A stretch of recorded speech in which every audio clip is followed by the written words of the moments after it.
নমস্কার বন্ধুরা, সবাই কেমন আছো? আশা করছি তোমরা সবাই ভালোই আছো এবং নির্মল কমেডি চ্যানেলে তোমাদের সবাইকে সাদর আমন্ত্রণ জানাই। আর আজকে আমাদের দুজনকে কেমন লাগছে অবশ্যই কমেন্টে জানাবে। আর আজকে আমরা যেখানে যাচ্ছি অবশ্যই তোমরা থাম্বনেল দেখে বুঝতে পেরেছো। তো চলো যাওয়া যাক। এই রাস্তায় বেরিয়ে পড়েছি আমরা, আমি, আমার বউ, আমার মা। তো যাই হোক, এবার চলে যাবো টোটো আমাদের সামনে দাঁড়িয়ে আছে। তো এই টোটো করেই এখন চলে যাবো আমরা শ্যামনগর স্টেশনের দিকে।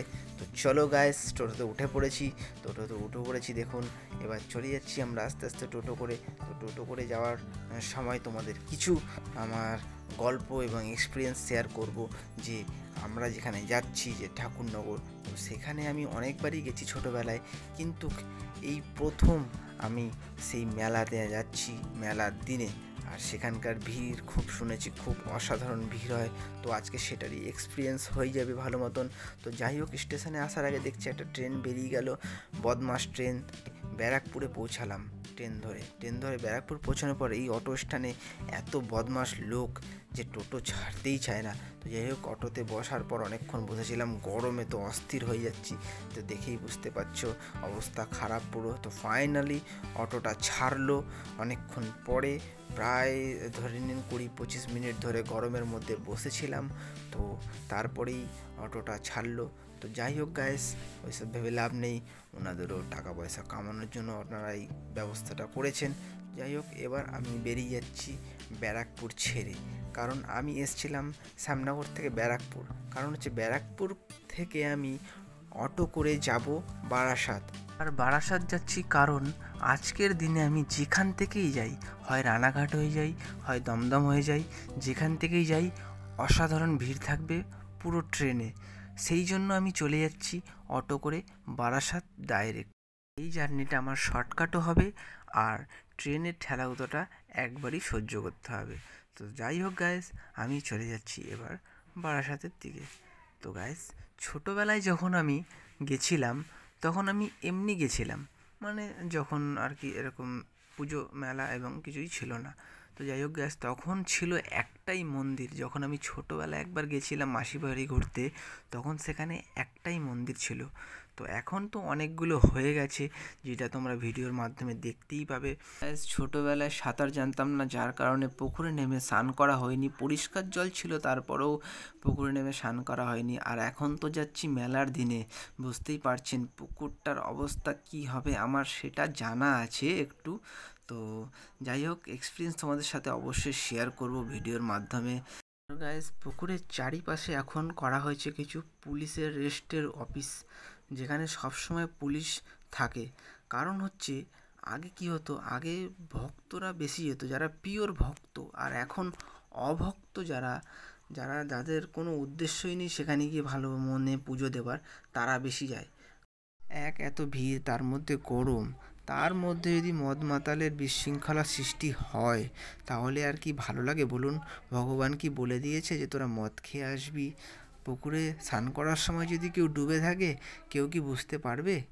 কেউ বুঝতে পারবে না, আর না সে উঠতে পারবে। সে তো মাতাল, সে কিছু বুঝতে পারবে না, সে উঠতেও পারবে না, সেখানে ডুবে তার ওখানেই মৃত্যু হয়ে যাবে। তো যাই হোক গাইস, এইসব একটু ভাবা উচিত। গাইস, বারাসাতে আসার পর ট্রেনটা একটু চেক করে নেওয়ার পর দেখতে পেলাম ট্রেনটা এখনও 15 মিনিট দূরে আছে, যার জন্য আমরা উঠে পড়লাম বারাসাত লোকালে। তো সেখানে একটু দাঁড়িয়ে হাওয়া খেয়ে নিলাম, কারণ এই ট্রেনটি অনেকক্ষণ পরে ছাড়ার কথা আছে। তো যাই হোক, এখানে দাঁড়িয়ে হাওয়া খেতে খেতে একটু দেখে নিলাম। তারপরে ফাইনালি উঠে পড়লাম বনগা লোকালে, যেটা ঠাকুরনগর হয়েই যায়। তো সেখানে তো খুব ভিড় ছিল গাইস, যার জন্য খুবই অসুবিধা হয়েছে। তারপরে ফাইনালি আমরা নেমে পড়েছিলাম এই যে দেখতেই পাচ্ছ ঠাকুরনগর স্টেশনে, যেখানে ছিল জমজমাট ভিড়, করে পা রাখা যাচ্ছিল না। আর ভিড়ের কারণে ট্রেনটিও ছাড়তে পারছিল না, কারণ এখানে প্রচুর ভিড়, পাট্টিতে অবধি লোক দাঁড়িয়েছিল ট্রেনের সামনে। তো যাই হোক গাইস, অনেকক্ষণ পর ট্রেনটা চলে গেছিলো। তারপরে ক্রাউডটা দেখুন গাইস, অসম্ভব ভিড় এখানে।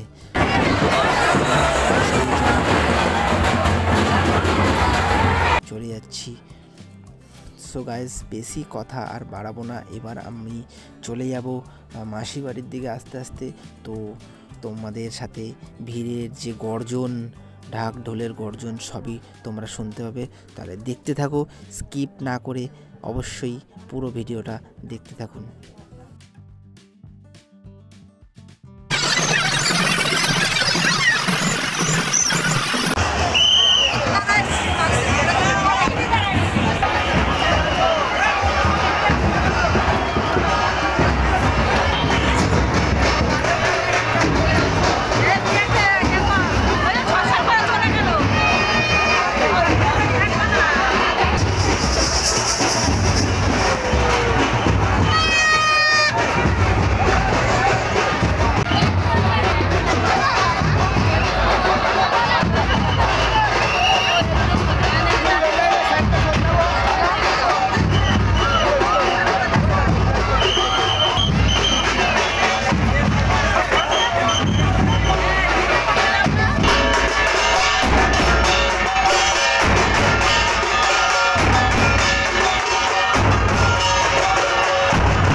গাইস, এই মিষ্টির দোকান দিয়ে মিষ্টি নিয়ে নেবো, কারণ অনেক দিন পর মাসির বাড়িতে যাচ্ছি, তো মিষ্টি না নিয়ে গিয়ে হয়, তো মিষ্টি নিয়ে যাচ্ছি। আর এখানে দেখতেই পাচ্ছ আমার বউ বসে পড়েছে, কারণ হচ্ছে ভিড় এত ছিল যে মানে পুরো শরীরটাই অসুস্থ হয়ে গেছে, ঘেমে গেছি।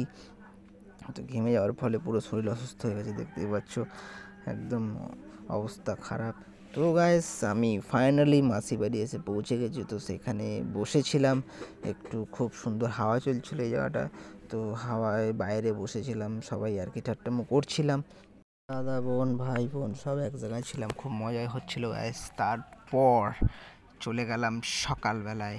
সো গাইস, দেখতেই পাচ্ছ সারা রাত ঘুম হয়নি, কি বলবো, লাস্টে ভোরবেলায় 2 ঘন্টা ঘুম হলো, কারণ চারিদিকে ঢাক ঢোলের আওয়াজ, সারা রাত ধরে ঢাক ঢোল বেজেছে, ঠিক আছে।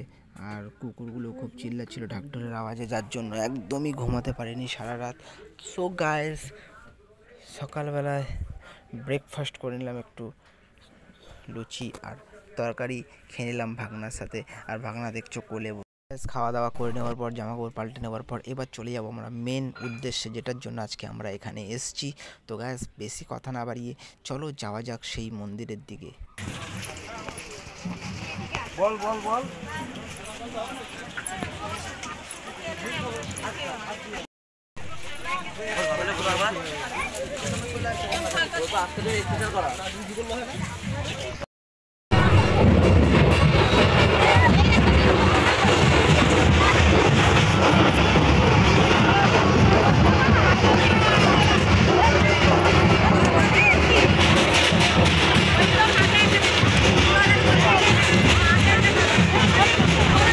সো গাইস, এখনও 1 কিলোমিটার যেতে হবে আমাদের, আর গরমে পায়ের অবস্থা খুব খারাপ হয়ে যাচ্ছে, পা রাখা যাচ্ছে না, এত গরম। সো গাইস, তাও সহ্য করে যাচ্ছি।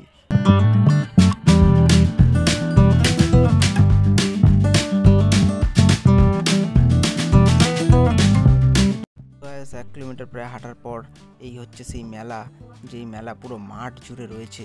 আপনাদের হয়তো দেখাতে দেখাতে আমার অবস্থা খারাপ হয়ে যাবে, তাই আমি এই ভিড়ের মধ্যে পুরো মেলাটা ঘুরে দেখাতে এখন পারবো না, কারণ হচ্ছে আমাকে এখন মেন উদ্দেশ্য সেখানে গিয়ে স্নান করা আর মন্দিরে গিয়ে একটু নিজের মনোকামনার জন্য প্রার্থনা করা। তো সেখানেই আমি চলে যাচ্ছি এই ভিড়ের মাঝখান দিয়ে হেঁটে। আর মাথায় গামছা দিয়ে রেখেছি, তোমরা বুঝতেই পারছো গায়ে গামছা রয়েছে। আর সেখানে গিয়ে স্নান করব, আর সেখানের এক্সপিরিয়েন্স তোমরা ভিডিওর মাধ্যমেই দেখতে পাবে। আর ফাইনালি আমি চলে এসেছি মন্দিরের সামনে। আর ডান দিকে যে মন্দিরটা দেখতে পারলে, সেখানে সব ভক্তরা সেই বিল্ডিংটার নিচে রেস্ট করে, যারা অনেক দূর দূর থেকে হেঁটে হেঁটে আসে ঢাকঢোল নিয়ে, তারা এখানে এসে রেস্ট করে।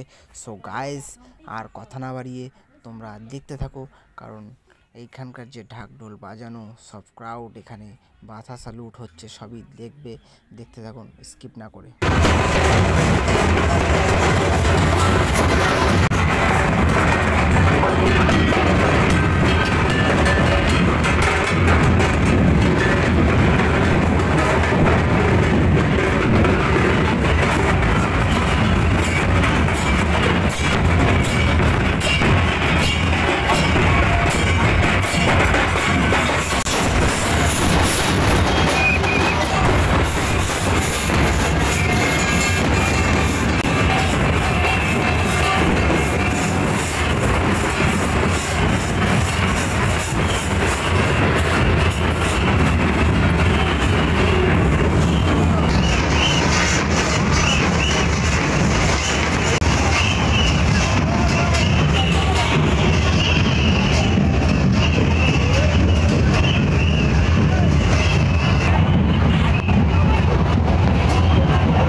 ফাইনালি আমি পৌঁছে গেলাম সেই পুকুরে, যে পুকুরে সবাই স্নান করে নিজের মনোকামনা পূর্ণের জন্য প্রার্থনা করে। আর তোমরা দেখতেই পাচ্ছ অসম্ভব ভিড় সেখানে, মানে খালি পুকুরের মধ্যে মাথা দেখা যাচ্ছে আর কিচ্ছু দেখা যাচ্ছে না। সবাই এই পুকুরে নেমে স্নান করছে। এটা তো আজকে একটু কমই ভিড় লাগছে, কিন্তু এটা সকালে আসলে আমি বুঝতে পারতাম, কারণ আমি এসেছি দুপুরবেলা। সকালবেলা অনেকেই স্নান করে, আরও ভিড় থাকে, যার কারণে এখানে সবাই সকালে আসে। তো এখন দুপুরবেলার টাইম, তো এখানে একটু কমই ভিড় দেখছি, মানে যেখানে আমি দাঁড়িয়ে রয়েছি সেখানে দাঁড়ানোর জায়গা থাকে না। তো যাই হোক গাইস, এটা ভিড় হয়তো আরও হবে 1-2 দিন গেলে।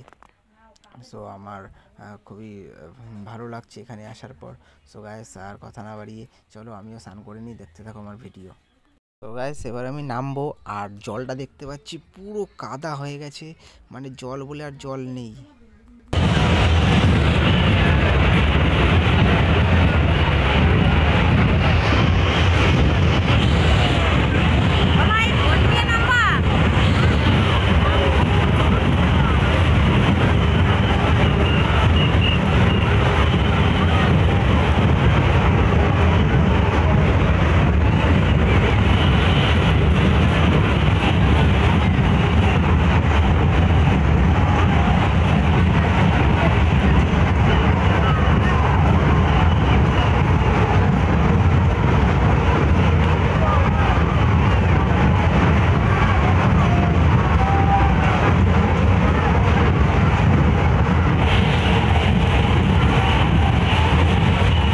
গাইস, জলটার অবস্থা কেমন তোমাদের দেখানোর জন্য আমি আগে নেমে পড়লাম জলে।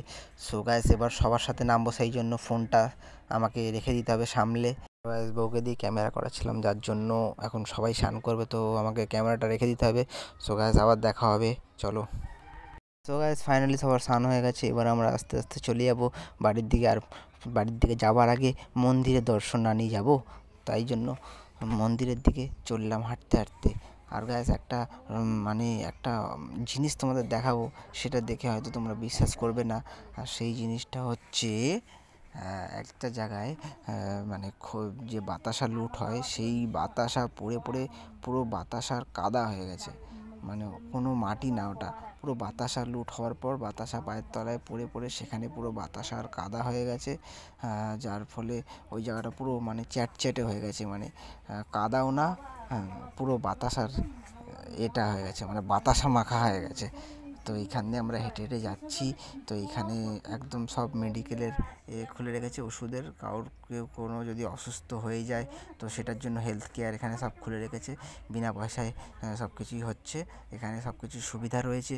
তো গাইস, আমি ফাইনালি চলে এসেছি মন্দিরের সামনে। আর এই একটা আমার ভাই যে ঢোল নিয়ে এখানে এসেছিল, কী যেন বলে এটাকে জানি না আমি, কি টাকি না কি বলছিল, তো সেটাই বাজাতে বাজাতে ও যাচ্ছিল। সো গাইস, আমরা ফাইনালি চলে আসলাম মন্দিরের সামনে। আর আমি কিছু বলবো না, এবার দেখতে থাকো।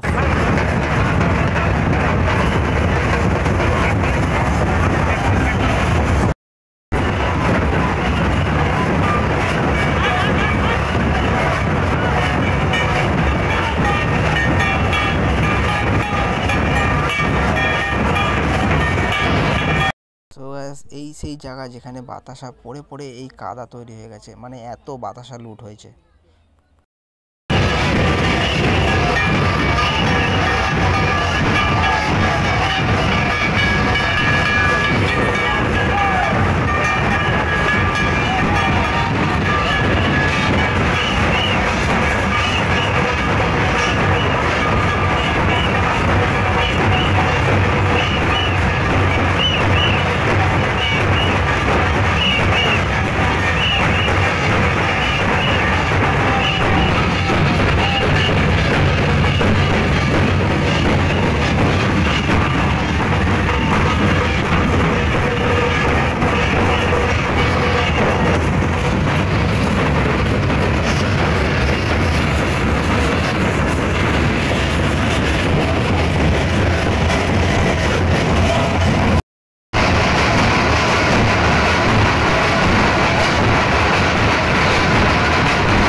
গাইস, এবার আমি বাড়ির দিকে রওনা দিচ্ছি, কারণ এখানে এসেছি আমি অনেকক্ষণ হয়ে গেছে।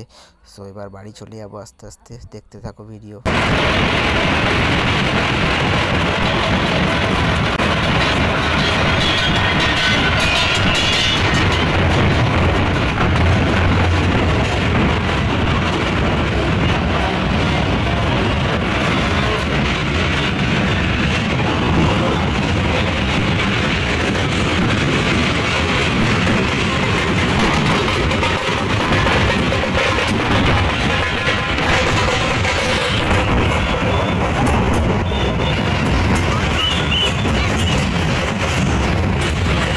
তো হেই গাইস, এবার আমি চলে যাবো বাড়ির দিকে।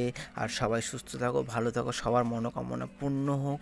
আর আমার ভিডিও তোমাদের যদি ভালো লেগে থাকে অবশ্যই আমার চ্যানেলটিকে সাবস্ক্রাইব করে এবং লাইক শেয়ার, আর কোথা থেকে তোমরা দেখছো সেগুলো আমার কমেন্ট বক্সে কমেন্ট করে জানাও। আর সবাই ভালো থাকো, সুস্থ থাকো। আবার দেখা হবে নতুন ভিডিওতে। আজকের মতো এত দূর। হরি বল, হরি বল।